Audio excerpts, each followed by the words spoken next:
నమస్కారం. అంకురం కార్యక్రమానికి స్వాగతం.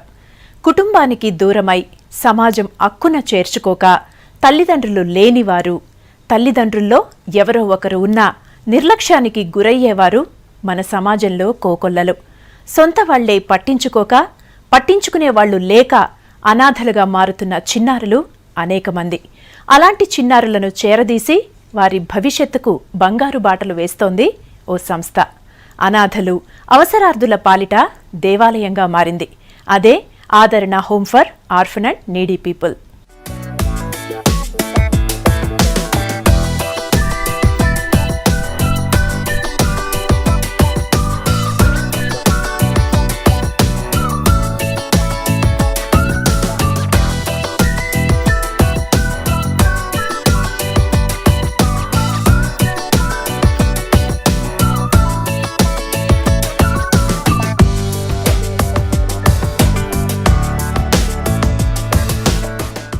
హైదరాబాద్ సరూర్ నగర్ ప్రాంతంలో 2003లో ఆదరణ హోం ప్రారంభమైంది.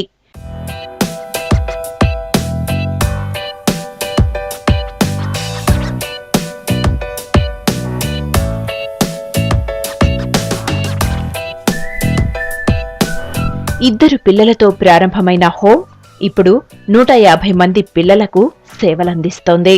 ఇంటర్ కంప్లీట్ చేసిన తర్వాత నేను హైదరాబాద్ బీఎస్సీ చదువుకోవాలని హైదరాబాద్ వచ్చాను.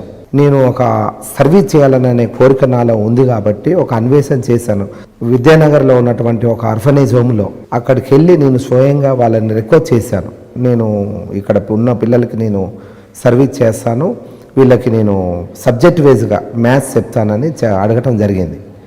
సో వాళ్ళు కూడా నా యొక్క ఇంట్రెస్ట్ని చూసి నువ్వు సర్వీస్ చేయొచ్చు, రావచ్చు, హెల్ప్ చేయొచ్చు అనేది చెప్పడం జరిగింది. అప్పుడు నేను ఆ హోమ్లోనే ఉండి వాళ్ళకి పిల్లలకి చదువు చెప్తూ ఏదైనా ఆరోగ్యం బాగాలేకుండా హాస్పిటల్కి చూపించటము, వాళ్ళకి అభయదానం చేయటము, శ్రమదానం చేయటము, రకరకాలుగా చిన్న చిన్న హెల్ప్ చేస్తూ ఉండేవాడిని. సో అలాగనే ఒక 6 years నేను ఆ హోమ్లో వర్క్ చేశాను. అదే హోమ్లో ఆర్ఫనేజ్ హోమ్లో ఉండే బీఎస్సీ ఎంఎస్సీ కంప్లీట్ చేసుకొని ఆర్ఫనేజ్ చేయాలనే ఉద్దేశంతో నా యొక్క పేరెంట్స్తో మాట్లాడి, నా తల్లిదండ్రులతోని, మా బ్రదర్స్తోని, మా ఫ్రెండ్స్తోని మాట్లాడి నిర్ణయం తీసుకున్నాను.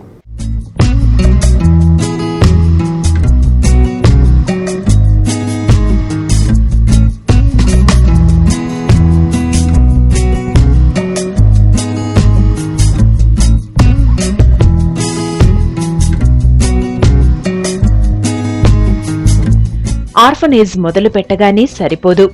దాన్ని నడిపించడానికి కావాల్సిన వనరులు కూడా కావాలి. దానికోసం ట్యూషన్స్ చెప్పేవారు మాధవరావు. కానీ అవి సరిపోయేవి కావు. రోజురోజుకు అవసరాలు పెరిగిపోయేవి. దానికోసం సంస్థను అఫీషియల్గా రిజిస్ట్రేషన్ చేయించడమే కాదు, సంస్థ నడిపే విధానంలోనూ ట్రాన్స్పరెన్సీ పాటించేవారు.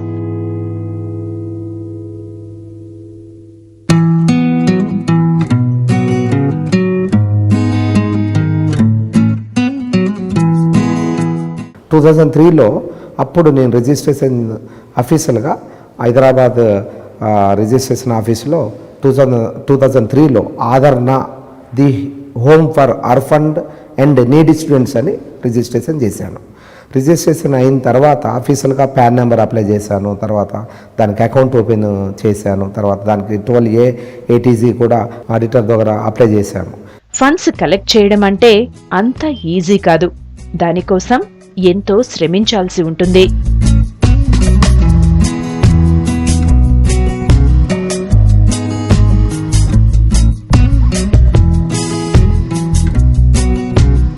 ఫండ్స్ ఎలా కలెక్ట్ చేయాలనేది నేను ఆలోచించి నేను ప్రతి ఒక్కరి దగ్గరికి, అంటే డోర్ టు డోర్ అందరి దగ్గరికి నేను వెళ్ళి ఇళ్లల్లో ఉన్నటువంటి పాత పేపర్లు, పాత సామాన్లు, పిరికడు బియ్యం, పిరికడు పప్పు, ఉప్పులు, కూరగాయలు, ఓన్లీ ఐటమ్స్ మాత్రమే మీరు ఇవ్వండి, నా దగ్గర ఈ అనాథ పిల్లలు ఉన్నారని నేను చూపించేవాడిని. నాతో పాటు తీసుకెళ్లేవాడిని. అందరూ వీళ్ళు ఆర్ఫన్స్ అనేసరికి స్పందించి, సరే నా దగ్గర ఇవి బియ్యం తీసుకెళ్ళండి, పప్పులు తీసుకెళ్ళండి, లేకుంటే పేపర్లు తీసుకెళ్ళండి, ఏదో ఒకటి ఇస్తూ ఉండేవాళ్ళు అనమాట. సో అవన్నీ కలెక్ట్ చేసి నేను ఈ పిల్లల్ని పెంచటము, తర్వాత కోచింగ్ సెంటర్ కూడా రన్ చేసి పెంచటం చేశాను.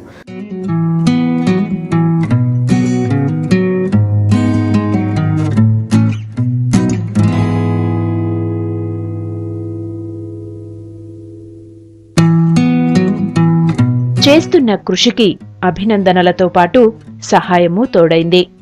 జాతీయ పండుగల నాడు ప్రత్యేక కార్యక్రమాలు నిర్వహించడం, డోనర్స్తో పిల్లలకి శిక్షణా తరగతులు చెప్పించడం లాంటి ఎన్నో పనులతో ఆదరణ గుర్తింపు తెచ్చుకుంది. అయితే అబ్బాయిలకు మాత్రమే షెల్టర్ ఇచ్చే ఆదరణ ఓ సంఘటనతో అమ్మాయిలను చేర్చుకోవాల్సి వచ్చింది.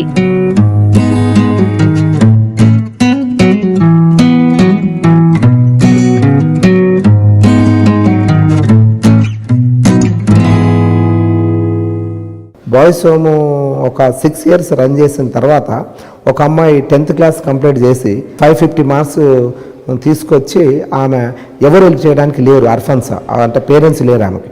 అప్పుడు ఆ అమ్మాయి నా దగ్గరకు వచ్చింది. అప్పుడు నాలో కూడా అమ్మాయిలకి నేను ఎందుకు చేయకూడదు, మళ్ళీ అమ్మాయిలకు కూడా స్టార్ట్ చేస్తే బాగుంటుందనే ఉద్దేశంతో మళ్ళీ సపరేట్ బిల్డింగ్ తీసుకొని అమ్మాయిలకు కూడా ఒక 5గురితో మళ్ళీ స్టార్ట్ చేశాను. ఆఫ్టర్ 2007లో అమ్మాయిలు కూడా నేను అంటే ఎవ్రీ ఇయర్ 5 మెంబర్స్ని పెంచుతూ ఈరోజు అమ్మాయిలు గర్ల్స్ హోమ్లో 80 మెంబర్స్ ఉన్నారు.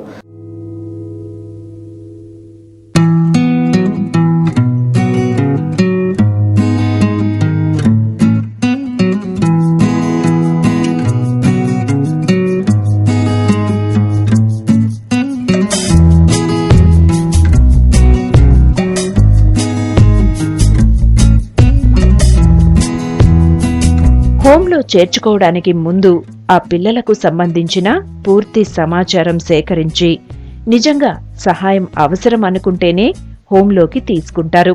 గర్ల్స్ బాయ్స్ అనే భేదం లేకుండా అందరినీ ఈక్వల్గా చూసుకుంటూ చదువుకోవడానికి ఇంట్రెస్ట్ ఉన్న పిల్లలు, పేరెంట్స్ లేని పిల్లల్ని, వాళ్ళకి ఎవరు సహాయం చేసే వాళ్ళు లేని వాళ్ళని సెలెక్ట్ చేసుకొని సర్వే చేసి తీసుకుంటూ ఉంటాను. కార్పొరేట్ స్కూల్లో పెట్టి వాళ్ళకి ఫీజులు పే చేసి వాళ్ళకి కావాల్సిన బుక్స్, వాళ్ళకి కావాల్సిన ఫీజులు, వాళ్ళకి కావాల్సిన బట్టలు, యూనిఫామ్లు, వాళ్ళకి కావాల్సిన ఫుడ్ అన్నీ అరేంజ్ చేస్తూ నేను చేయటం జరుగుతుంది. 2003 నుండి మేము అన్ని డిస్ట్రిక్ట్లలో సర్వే చేసి ఏప్రిల్, మే, జూన్ సర్వే చేసి డిస్ట్రిక్ట్స్లలో ప్రాంతీయ భేదం లేకుండా ఏజెన్సీ ఏరియా పిల్లల్ని మేము తీసుకోవడం జరుగుతుంది.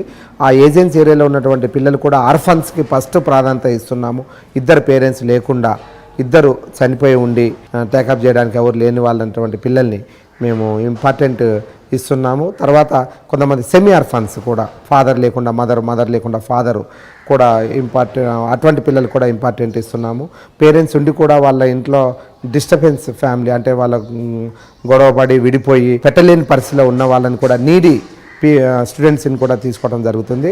అట్లా మేము 3 కేటగిరీలు పెట్టుకున్నాము, 1, 2, 3 అని. ఇంతేకాకుండా స్టూడెంట్స్తో పాటు ఓల్డ్ ఏజ్ వాళ్ళని కూడా తీసుకోవడం జరిగింది. ఓల్డ్ ఏజ్ వాళ్ళకు కూడా మేము అంటే వీళ్ళకి పేరెంట్స్ లేరు, మాకెవరు లేరు అనే ఫీలింగ్ పిల్లలలో ఉండకూడదనే ఉద్దేశంతో వాళ్ళకి పిల్లలకి అమ్మమ్మలుగా, నానమ్మలుగా వాళ్ళు వీళ్ళు కలిసి వాళ్ళు హ్యాపీగా ఉండాలనే ఉద్దేశంతో ఓల్డ్ ఏజ్ హోమ్ కూడా స్టార్ట్ చేశాము. మా దగ్గర 10 మంది ఓల్డ్ ఏజ్ వాళ్ళు కూడా ఉన్నారు. ఓల్డ్ ఏజ్ హోమ్ కూడా ఫ్రీ సర్వీసే మేము తీసుకునేది. ఏజ్డ్ వాళ్ళు కూడా ఎటువంటి ఆధారం లేని వాళ్ళు, గవర్నమెంట్ ఫంక్షన్ లేని వాళ్ళు, వాళ్ళ కొడుకులు బిడ్డలు చూడకుండా, ఆస్తులు లేకుండా, ఎటువంటి ఆధారం లేకుండా వాళ్ళకి షెల్టరు, ఫుడ్ అవసరమైన వాళ్ళని తీసుకొని మేము వాళ్ళని పెంచుతున్నాం.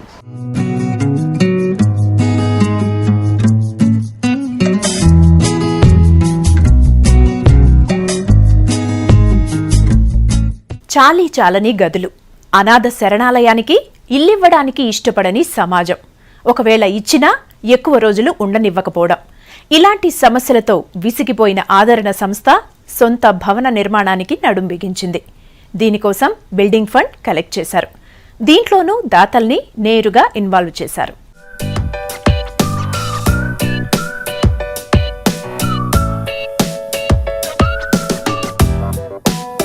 ఇద్దరు దాతలు సంతోష్ రెడ్డి గారు, ఎం కృష్ణ గారు 10 lakhs ఇవ్వటం జరిగింది.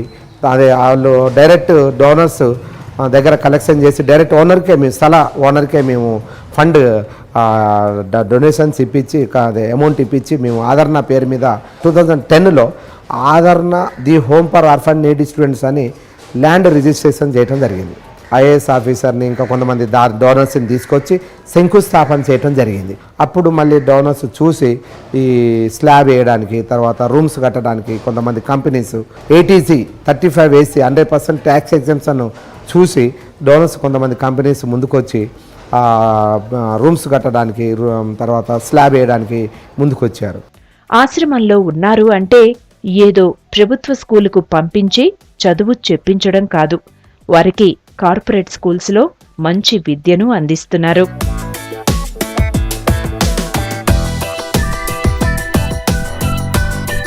5 years నుండి 20 years వరకే మా ఆదరణ ఎన్జిఓలో వాళ్ళ రెస్పాన్సిబిలిటీ తీసుకొని వాళ్ళకి కావాల్సినటువంటి ఎడ్యుకేషన్ పరంగా కార్పొరేట్ స్కూళ్ళల్లో జాయిన్ చేసి వాళ్ళకి స్కూల్ ఫీజులు పే చేసి వాళ్ళకి కావాల్సిన స్టడీకి సంబంధించిన టీచర్స్ని కూడా మేము అరేంజ్ చేసి మేము కూడా స్వయంగా సబ్జెక్ట్ వైజ్గా వాళ్ళకి టీచింగ్ చేస్తూ ఇలా చదువుకున్నటువంటి పిల్లలకి ఐఐటి ఎన్ఐటి స్థాయిలో కూడా ఉన్నారు. ఐఐటి 2 పిల్లలు సీట్ వచ్చింది, ఐఐటి కంప్లీట్ చేసుకున్నారు, 2 ఎన్ఐటి చదువుతున్నారు.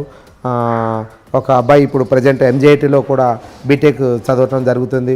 ఒక అమ్మాయి లాస్ట్ ఇయర్ 9.7 మార్కులతో 10th కంప్లీట్ చేసింది. ఆ అమ్మాయిని ఇంటర్మీడియట్లో జూనియర్ కాలేజ్లో జాయిన్ చేశాము. ఐఐటి కోసం ప్లాన్ చేసుకుంటుంది. నేను గత 6 ఏళ్ళగా ఇక్కడ ఉంటున్నాను. అసలు మా తల్లిదండ్రులు నన్ను పోషించలేని ఈ సమయాల్లో మా సార్ నన్ను అసలు ఈ ఆదరణ అనే ఆశ్రమంకి తెచ్చి నేనున్నానని చెప్పేసి నన్ను ముందు చదివిపిస్తానని చెప్పారండి. నాకు 9.7 వచ్చాయి. ఇంకా ప్రస్తుతము మా సార్ నన్ను మెడ్జీ గురు అనే కార్పొరేట్ కాలేజ్లో జాయిన్ చేశారు. My name is Akila. I am studying in 9th class. My school name is Navy High School. I want to become an artist. My name is Tejashwini. I am studying 2nd class. I am become to dancer. My school name is Navy High School. My name is Akila. I am studying in 7th class. My school name is Navy High School. I want to become a doctor. ఆదరణ ఎన్జిఓలో చిన్న age వాళ్ళు ఎక్కువ ఉండటం వల్ల మేము కొంతమంది స్కూల్కి వెళ్ళేటప్పుడు వచ్చేటప్పుడు వాళ్ళకి ఇబ్బంది కాకుండా ఉండటం కోసం కొంతమంది డోనర్స్తో మేము బ్యాంక్ వాళ్ళతో, state bank of India bank వాళ్ళతో మాట్లాడి మాకు ఒక వెహికల్ ఉంటే బాగుంటుందనే ఉద్దేశంతో వాళ్ళకి లెటర్ పెట్టుకొని వాళ్ళని రిక్వెస్ట్ చేసుకొని మాకు బస్సు ఇప్పిస్తే మా పిల్లల్ని స్కూల్ డ్రాప్ చేస్తామనే ఉద్దేశంతో మేము అడగటం జరిగింది. State bank of India bank అనే హెడ్ ఆఫీస్ నుండి మాకు ఒక బస్సు అరేంజ్ చేయడం జరిగింది. 42 సీటర్ బస్సు అరేంజ్ చేశారు. ఆ 42 సీటర్ బస్సులో పిల్లల్ని ప్రతిరోజు స్కూళ్ళు తీసుకెళ్ళడము, స్కూల్ నుండి తీసుకురావటము, ఒక డ్రైవర్ని పెట్టి మేము అరేంజ్ చేస్తున్నాము. పిల్లలకి హెల్త్ బాగాలేనప్పుడు, ఓల్డ్ ఏజ్ వాళ్ళకి హెల్త్ బాగాలేనప్పుడు వాళ్ళని హాస్పిటల్కి వెళ్ళడానికి తీసుకెళ్ళడానికి కూడా మారుతి వ్యాన్ కూడా మేము bank SBH state bank of Hyderabad నుండి వెహికల్ కూడా తీసుకోవడం జరిగింది. వాళ్ళకి హాస్పిటల్లో ఏదైనా చిన్న చిన్న ప్రాబ్లమ్స్ అయినా లేకుంటే ఫుడ్ ఐటమ్స్ ఎవరన్నా డోనర్స్ ఇచ్చేటప్పుడు డొనేషన్ కలెక్షన్ చేసే అదే రైస్ కానీ కిరాణా ఐటమ్స్ కానీ ఫుడ్ ఫంక్షన్లలో ఇళ్లలో ఫంక్షన్ అయినప్పుడు ఫంక్షన్ అయినప్పుడు ఫుడ్ మిగిలితే తీసుకురావడానికి కూడా మాకు మారుతి వ్యాన్ ద్వారా మేము హెల్ప్ తీసుకోవడం జరుగుతుంది.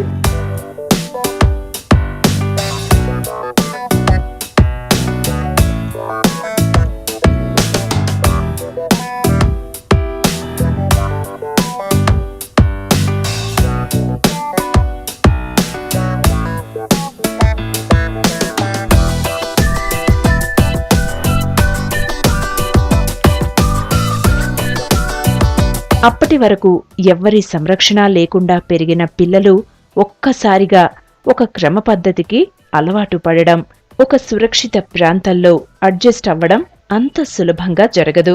అడ్మిషన్ తీసుకునేటప్పుడు మేము ఏజెన్సీ ఏరియా పిల్లలే కాకుండా స్ట్రీట్ చిల్డ్రన్స్ కూడా మేము తీసుకుంటాము. స్ట్రీట్ చిల్డ్రన్స్ కానీ ఏజెన్సీ ఏరియా పిల్లలు ఒకేసారి కొత్త ప్లేస్కి వచ్చాక పిల్లలల్లో ఒక భయంతో ఉండటం జరుగుతుంది. అటువంటి సమయంలో మేము ఏం చేస్తామంటే వాళ్ళకి మంచి ఫుడ్, తర్వాత వాళ్ళకి గేమ్స్ ఆడిపిస్తాము.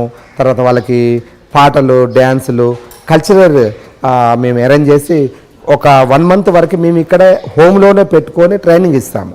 అంటే వాళ్ళకి ఫస్ట్ రాగానే చదువు కోసం వాళ్ళకి స్కూళ్ళలో జాయిన్ చేసి చదవాలి లేగాలి అనే ఉద్దేశం కాకుండా వాళ్ళ మీద ఎక్కువ ప్రేమగా మేము చూపించి వాళ్ళకి ఆటలల్లా, పాటలల్లా, వాళ్ళకి డ్యాన్సులల్లా వాళ్ళకి ఆనందం కోసం మేము ప్లాన్ చేస్తాం. అప్పుడు మా దగ్గర ఉండడానికి వాళ్ళు ఇష్టపడతారు. అప్పుడు మెల్లగా మీరు చదువుకుంటే మీ లైఫ్ మారిపోతుంది, మీరు చదువుకోవటం వల్ల ఎంతో లైఫ్ వస్తుంది, మీకు మంచి లైఫ్ ఉంటుంది, మంచిగా బతకొచ్చు, మంచి జాబ్స్ వస్తాయి. అవన్నీ మేము డైలీ కౌన్సిలింగ్ క్లాసెస్ ఉంటుంది. సో వాళ్ళకి డైలీ మేము కూర్చోబెట్టి యోగా చేపిస్తాము, మెడిటేషన్ చేపిస్తాము. కరాటే మాస్టర్ వచ్చి వాళ్ళకి కరాటే కూడా నేర్పించడం జరుగుతుంది. వాళ్ళు చాలామంది కరాటే నేర్చుకుంటున్నారు. చాలామంది డ్యాన్సులు అంటే మేము చాలామంది డోనర్స్ని వాలంటరీగా వచ్చి కరాటే నేర్పించచ్చు, యోగా నేర్పించచ్చు, డ్యాన్సులు నేర్పించచ్చు, పిల్లలకి ఎలా హెల్ప్ చేయాలనుకుంటే అలా చేయొచ్చు అని మేము అడగటం జరుగుతుంది.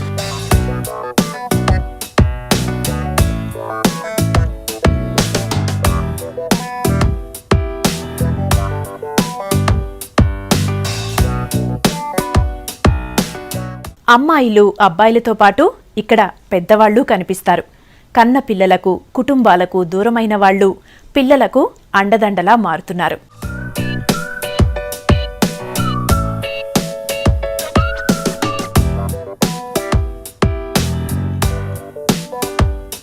పిడికిడు బియ్యం కోసం ఇంటింటికి తిరిగిన పరిస్థితి నుండి వారంలో 4 రోజులు పిల్లలకు మంచి ఆహారాన్ని అందించే డోనర్స్ దొరికే వరకు ఆదరణ ప్రయాణమంతా ఎన్నో ఒడిదుడుకులతో సాగింది.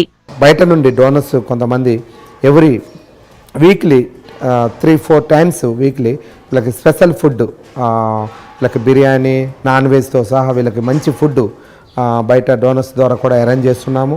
దాంతోపాటు మంచి విటమిన్ ఫుడ్ వీళ్ళకి ఉండాలనే ఉద్దేశంతో ఫ్రూట్స్, వీళ్ళకి ఎక్కువ ఫ్రూట్స్ మేము వీళ్ళకి ఇవ్వటం జరుగుతుంది. అంతేకాకుండా వీళ్ళ ఎప్పటికప్పుడు మేము మెడికల్ క్యాంప్ 3 మంత్స్కి ఒకసారి మెడికల్ క్యాంప్ పెడుతూ ఉంటాము. ఆ మెడికల్ క్యాంపులో వీళ్ళకి కావాల్సినటువంటి హెల్త్ చెకప్ చేసి వాళ్ళకి ఏదైనా చిన్న ప్రాబ్లమ్స్ ఏమున్నా కూడా మేము వెంటనే ఎప్పటికప్పుడే మెడిసిన్ ఇవ్వటం జరుగుతుంది. ఆ మెడిసిన్ ద్వారా వాళ్ళకి హెల్తీగా ఆరోగ్యంగా ఉండి వాళ్ళు చదువుకోవడానికి అవకాశం ఉంది. పిల్లలకు పెద్దల అండ కావాలి. కన్నపిల్లలు వదిలేసిన పెద్దవారికి పిల్లల చేయూత కావాలి. వెరసి కుటుంబ వాతావరణం ఉండాలి. దీనికోసమే ఆదరణ హోంలో వృద్ధాశ్రమాన్ని ప్రారంభించారు. ఇక్కడుండే వారి ఒక్కొక్కరిది ఒక్కో కథ. నేను రెడ్డి విమెన్స్ కాలేజీలో 10 years పనిచేశాను. తర్వాత ఆరోగ్యం సహకరించక కొన్ని రోజులు ఇంటి దగ్గరే ఉండి పిల్లని నాకు ఒక అబ్బాయి పెళ్లి చేశాను. మా వారు లేరు, 35 years బ్యాక్ పోయారు. నా బాబు అప్పుడు 9 months ఉండే.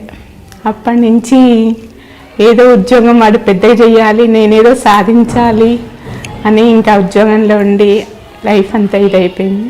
ఇప్పుడన్నా ఇంకా కొంచెం ఆరోగ్యం సహకరించట్లేదు కదా అని ఇంకా ఇట్లా వచ్చి కొంచెం సేవ చేసుకుంటే మర్చిపోతాను పిల్లలతో. ఇప్పుడు నేను సంవత్సరం వేరే హోమ్లో కూడా నేను ఒక 1 year ఉన్నా. గత 3 నెలలుగా ఇక్కడ ఉంటున్నాను. నేను పిల్లలతోనే చాలా ఇదైపోతుంది, అసలు టైం తెలియదు. వాళ్ళ పొద్దున్న లేస్తే వాళ్ళతోనే చాలా బిజీగా ఉంటుంది. మళ్ళీ వాళ్ళు వెళ్ళిపోయాక కొద్దిసేపు పూజ చేసుకొని మెడిటేషన్ లాంటివి చేసుకొని మళ్ళీ కొంతసేపు రెస్ట్ చేసి మధ్యాహ్నం సాయంత్రం మళ్ళీ ఒక 2-3 hours వాళ్ళతో కూర్చుంటాను పిల్లలతో. వాళ్ళకి ఏదో తెలియని వాళ్ళకి చెప్పడం, వాళ్ళకి హెల్ప్ చేయడం, వాళ్ళు వచ్చి నన్ను అడగడం ఏదో చెప్పాలి అని అలా మంచిగా అనిపిస్తుంది. అలా టైం పాస్ అయిపోతుంది. మా పిల్లకి పెళ్లి చేశాను. ఆ పిల్లడు ఒక 2 అమ్మాయిలు పుట్టిన తర్వాత లోగిసి వెళ్ళిపోయారు. ఆ పిల్లలు తీసుకొని ఇక్కడికి ఆశ్రమంకి వచ్చాను. వంట చేస్తాను. అమ్మాయి ఇక్కడ డ్యూటీ చేస్తుంది వేరే ఊర్లోనూ. ఈ పిల్లల్ని అలాగే తెలుసుకొని వచ్చి ఈ పిల్లల్ని ఇక్కడ పెట్టేసి ఆ పిల్లల గురించి వంట చేస్తాను. ఆ అమ్మాయి వెనకాల బాధపడి ఆ 2 అమ్మాయిలతోనే వదిలి సేరే పెళ్లి చేసుకొని వెళ్ళిపోయాడు. ఎక్కడ ఉన్నాడో తెలియదు, మనకి అడ్రస్సే తెలియదు. మాధవరావు ఒక్కడే కాదు, భార్య, తల్లి కూడా ఈ ఆశ్రమంలో భాగమే. వారే పిల్లలకు చదువులు చెప్పడం దగ్గర నుండి బాగోగుల వరకు చూసుకుంటారు. నా పేరు లక్ష్మి. నాకు ఒక కూతురు, 5 మగోళ్ళు. ఆకారైన ఈయన చిన్నప్పటి సంది పిల్లలతోటి ఉండేది, పిల్లలతో చదివించేది, వీళ్ళతోటి పోయేది. ఈ ఆశలు పెట్టిండు 20 ఏళ్ళు అయింది. ఆశలు పెట్టినాక నేను కూడా నా కొడుకుతోటి ఉంటా, వీళ్ళకి సేవ చేస్తా అని నేనున్నా. ప్రస్తుతం దాతల సహాయంతో కార్పొరేట్ స్కూల్లో చదువులు చెప్పిస్తున్నా భవిష్యత్తులో రెసిడెన్షియల్ ప్రారంభించాలన్న ఆలోచనలో ఉన్నారు. మేము ఆదరణ ఎన్జిఓలో ఇంకా మేము మా ప్లానింగ్లో ఆదరణ ఎన్జిఓలో మేము ఒక స్కూల్ రన్ చేయాలనుకుంటున్నాం. School only orphans school. ఇదే మాకు ఇక మేము బయట జాయిన్ చేసి బయట స్కూళ్ళల్లో మేము ఒక్కొక్క అబ్బాయికి 10,000 పే చేసే కంటే మేమే స్వయంగా మా ఆదరణ సొసైటీలోనే, మా ఆదరణ ఆర్ఫనేజ్ హోమ్లోనే, మా బిల్డింగ్లోనే రెసిడెన్షియల్ స్కూల్ లాగా మా దగ్గర పెట్టుకొని స్కూల్ రన్ చేయాలనుకుంటాను. అందుకనే మేము ఒక 2 years తర్వాత మేము బిల్డింగ్ కంప్లీట్ చేసి ఆ బాయ్స్కి గర్ల్స్కి బిల్డింగ్ కంప్లీట్ చేసి వీళ్ళకి స్కూల్ రన్ చేయాలనుకుంటాను.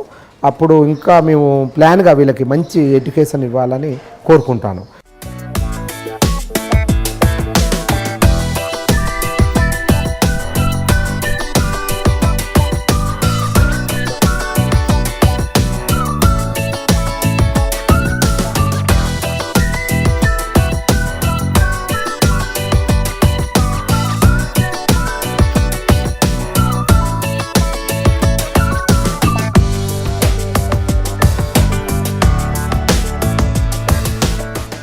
ప్రతిదీ పక్కాగా ఓ లెక్క ప్రకారం పారదర్శకంగా ఉండేలా కనిపించే అతి కొద్ది ఎన్జీఓల్లో ఆదరణ ఒకటి. అనాథ పిల్లల పాలిట దేవాలయంగా, వారి బంగారు భవిష్యత్తుకు బాటలు వేసే శిక్షణా సంస్థగా పనిచేస్తోంది ఆదరణ. వీరి సేవకు మరింత గుర్తింపు రావాలని కోరుకుంటూ వచ్చే వారం మరో అంకురంతో మళ్లీ కలుద్దాం. నమస్తే.